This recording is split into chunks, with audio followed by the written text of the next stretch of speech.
So it's Christmas Eve, and I just thought I'd do a quick inventory of sort of Christmas trees on this block.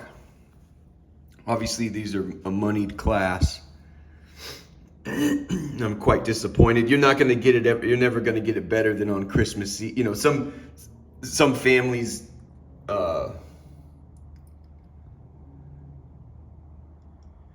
Some families. Right around Thanksgiving, or shortly after Thanksgiving, and believe it or not, there are families that go a week out.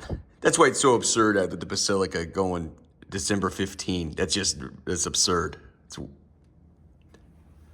But there are families that will go get a tree like a week out, and some even 2-3 nights away from Christmas. No kidding.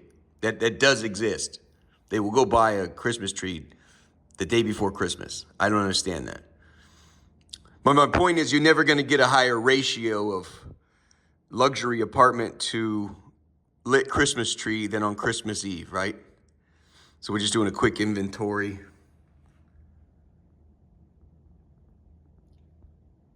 That one there, there's one little tiny one, that's fine. We'll take tiny is fine.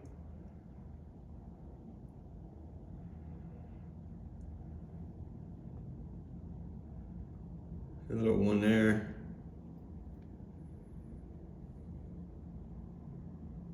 There's one there. Oh, it's so pretty.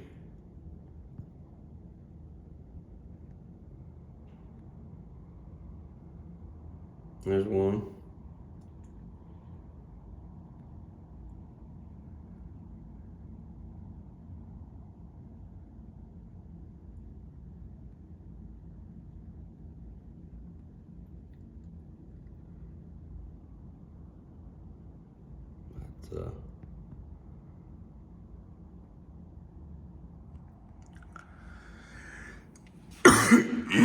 There's over here.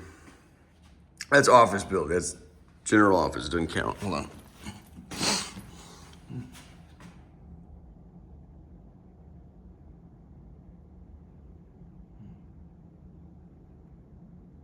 That's great right there, right? So,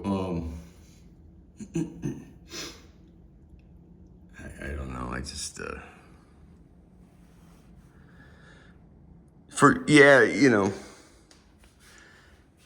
it's just, to me, a Christmas tree is, it's like a foundational thing in your culture, right? Because it sort of like, it's kind of like a bondo in your family. You can have a shit family, or warped one, or probably you got troubles, or you got this, or you got that, but you have these staples, the culture that's sort of a guiding principles and such that you sort of revolve around. Man, when you ain't got a Christmas tree, I really don't know what you're doing.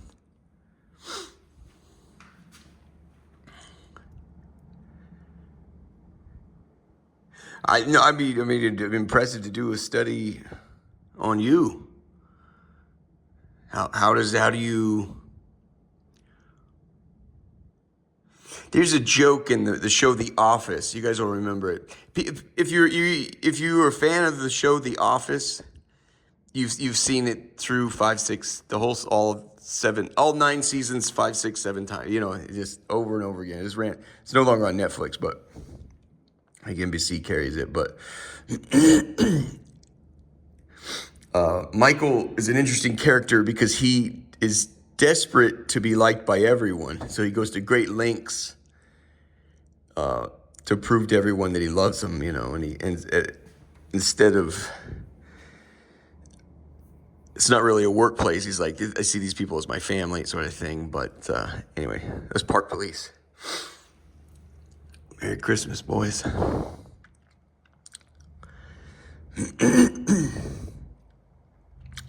But there's a scene in there where Stanley's the big black guy, and Stanley has unrequited love, or Michael has unrequited love towards Stanley. Stanley doesn't really care for his whole effing act. He just hates it. So they don't really get along that well, but nevertheless, Michael persists on winning him over. But there's a kind of a small aside when in an argument they're having. He says, your doctor has said you're at risk of getting diabetes. And if you don't stop eating like this, you're gonna, you get heart disease and die or whatever it is.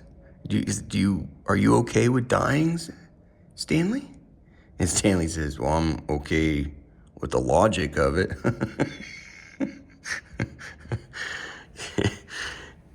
Anyway, those two have an interesting back and forth. But I guess I would just use that really like small little exchange to kind of springboard. I'm not okay with the logic. I don't know. So I'd be interested to know why some people are so fucking content doing I don't know what. I'm sure you probably marvel like what, the fucking troubles that I have or where I came from and this. I don't know, I see myself as an average American dude, but I'd be interested in studying your fat ass. You know what I mean? I don't understand you either, man. No Christmas tree? I don't know.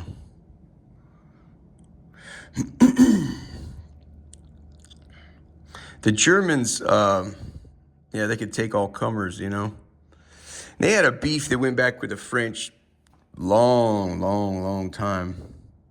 Can you describe with any confidence the why Germany declared war on France and caused 2 world wars? There's 2 world wars. Can you explain with any competence whatsoever what Germany's grief was? Right.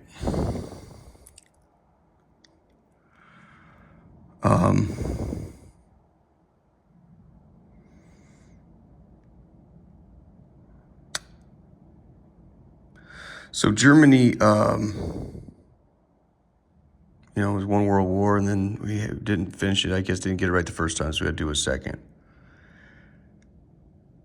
But they had a Kaiser, and a Kaiser, I think, is just the same thing as a monarchy. The English had their king, the French had their king. The Germans had a Kaiser, and I think it's just the same thing, But at the conclusion of World War I, they call it the Flight of the Kaiser. It was November 10. Their king had to fly up to the Netherlands. He's gone. So they celebrate that on November 10. Or maybe it's their rivals. I'm not sure. And we celebrate Victory Day, V-Day, November 11. That's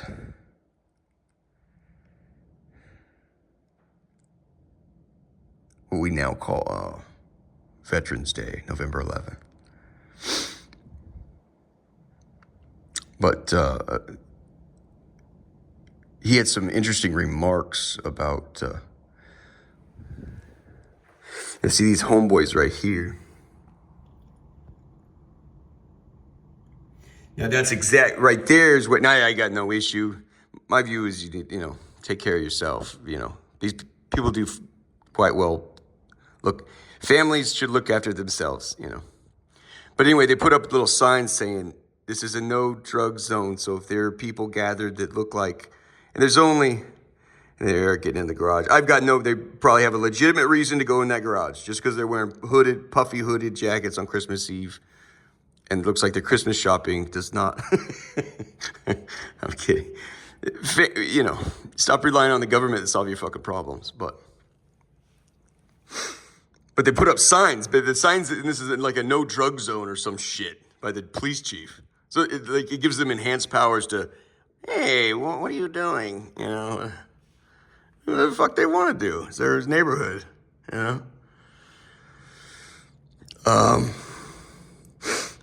But the Kaiser had, he had comments about at the conclusion of the Second World War, and his comments were very simple about the error that the Nazis were hot shit, man. A lot of people don't give you a good history like that. I'd like to encourage you to see it for what it was. And, everyone kind of looks back and they rewrite history. You'll doomed to make the same mistakes if you don't understand that it was like the hottest shit in the world. Like, in my mind, it's like, yeah,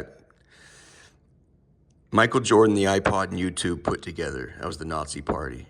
Man, they were going to get shit done, and they fucking did. And then, like I said, they even had fly uniforms. They even had fly uniforms to boot.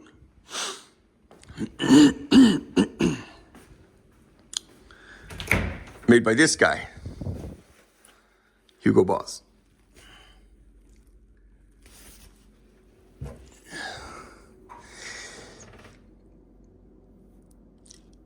He was a member of the Nazi Party. At the conclusion of the war, not all Nazis were, tossed out. So he had to write over the company to somebody that he trusted. He gave the company to his, I believe it was his son-in-law, who ran Hugo Boss. But that's German stuff for you, man. Germans are renowned for, fine engineering, and they're renowned for real or imagined superiority, kind of like America. But they were total ass kickers, and they looked good doing it. The Nazi Party was cooler than Michael Jordan, the iPod, and YouTube put together. And it worked, had a stunning radical success for quite some time. It was so successful, they're like, we're going to do it again. We're going to take on the world. The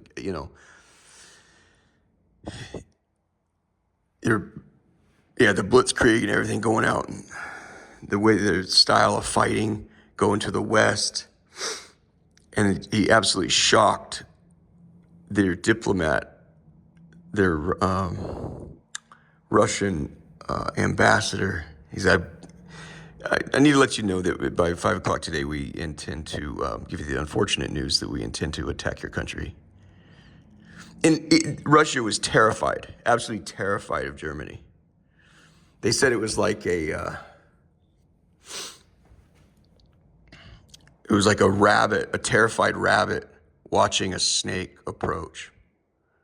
They were that terrified of Germans. But the ambassador did exactly what he's supposed to do. He says, you have just made the greatest error. And that's exactly what an ambassador is supposed to do. I am so sorry to tell you, you say it however you want to say. You're going to attack Russia. You've made a fatal error, friend.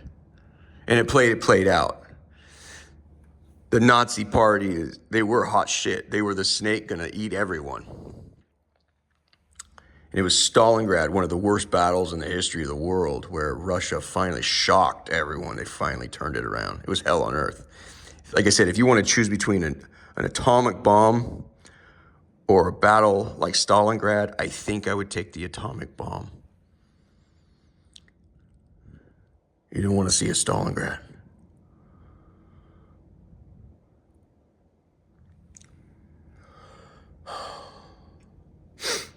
But obviously, my point is something you can kind of see with America, kind of an echo.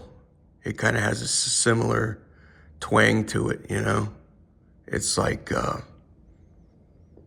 you were terrified of America approaches. Everyone's like a rabbit at watching an American serpent. No one wants to fuck with it. It's terrifying. You, dude. Donald Trump just told the world, I'm interested in taking back the Panama Canal, Canada, and Greenland. You know what what's his name? Justin Trudeau, the prime minister up there. Do you know what I just caught a snippet as walking through the penthouse here. You know what he said? I couldn't believe his comment. He goes, we look forward to working with the new presidential administration coming into the office in the United States of America. As your Legal counsel, Mr. Trudeau. Let me help you. You say something like this, and you got to sell it. If when you hear it, you have to bring it from the gut. You got to go, fuck you, man. No. Catch me outside, buddy. Just tell, don't. This obsequious thing to the snake is just, I don't know. Come up with your own, whatever bombastic asshole shit you got to come up with.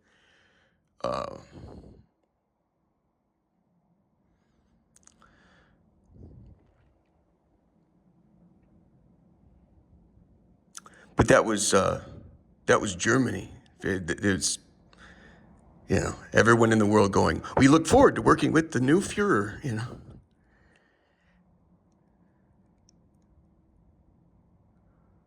But it was the Kaiser in retirement. He says, I just really admired his comments, his reflections on what went wrong there.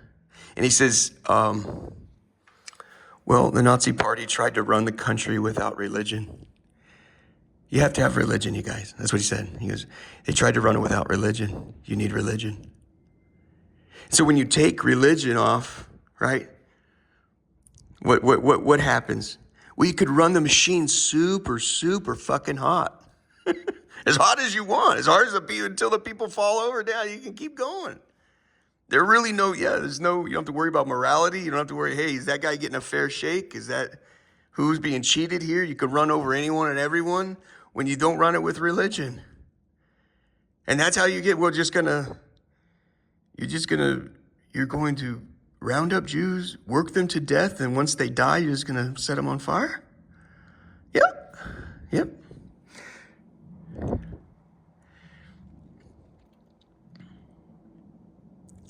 And it worked. It was radically successful. All the constraints on society are removed, right? When you take off religion.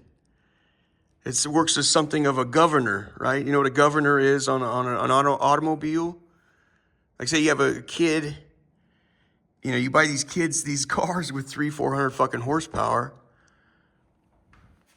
A governor on the car keeps it, say, hey, you can't do over 65 or something. You can add a governor to the car or a governor on the computer, which is, you're going to,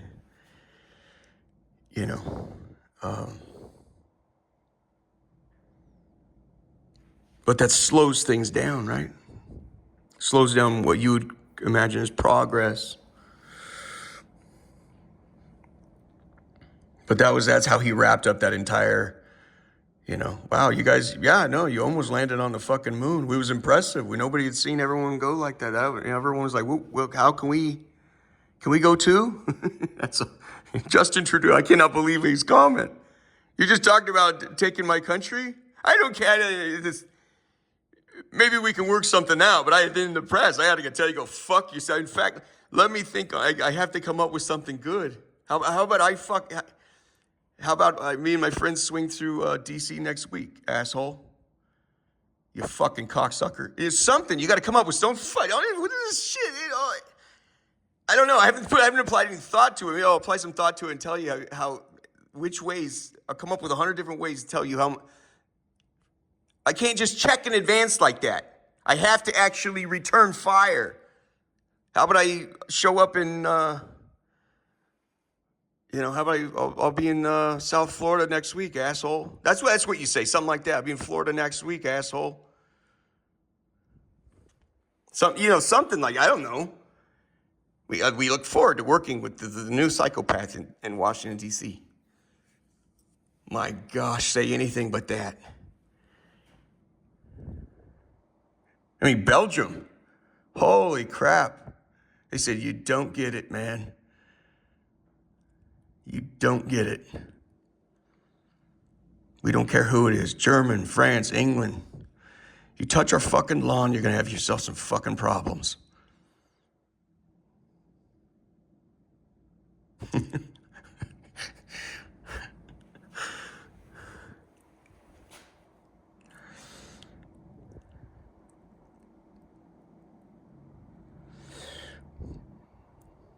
We took the governor off the engine and we marveled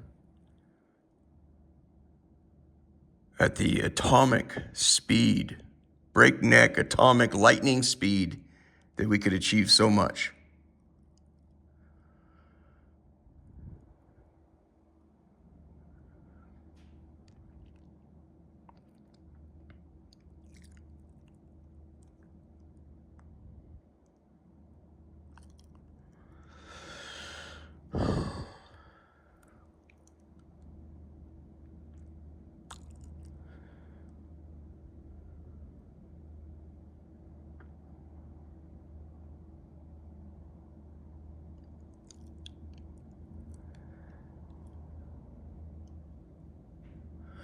We ran this country without religion.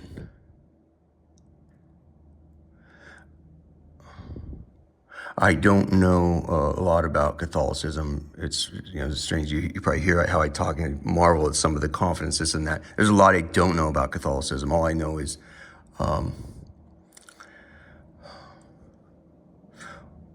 why can I speak with such great authority regarding what I just said? We tried to run this country without religion. I can address the evangelicals. I can't really tell the Pope where to get off because I don't know where and how. Evangelicals, the Protestant Christians, Protestant Christian community has run this country. I guess my larger point of what I'm trying to say is the Protestants do not have a religion.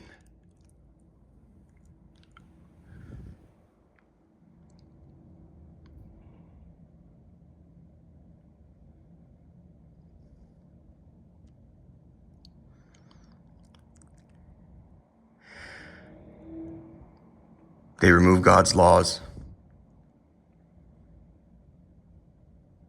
They don't practice holiness.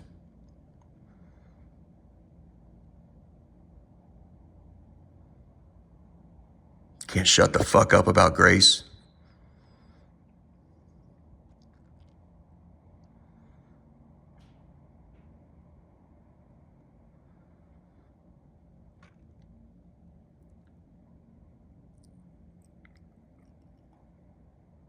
When you remove God's laws, you remove religion. Evangelicals, you do not have a religion.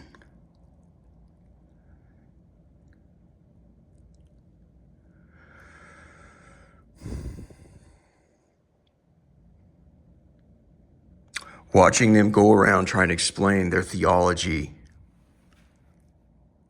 We've already done videos on this. This is a summary,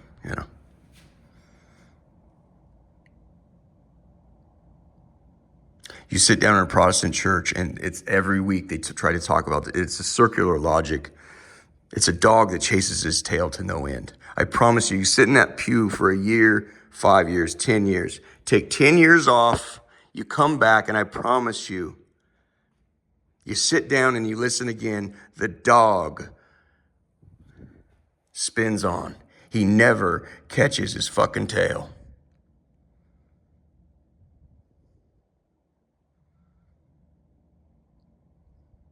And the only redemption they have is going on and on and on about how their neighbor needs to stop doing this and their neighbor needs to stop doing that.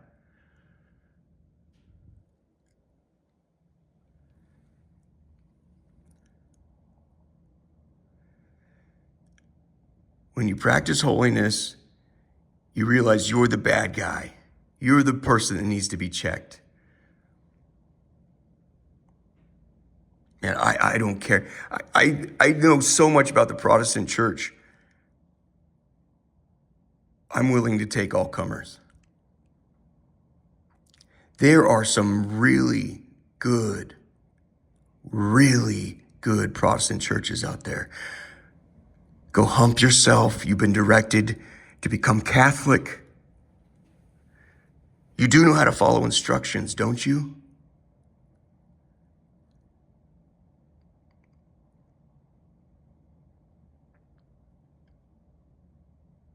The Protestants do not have a religion.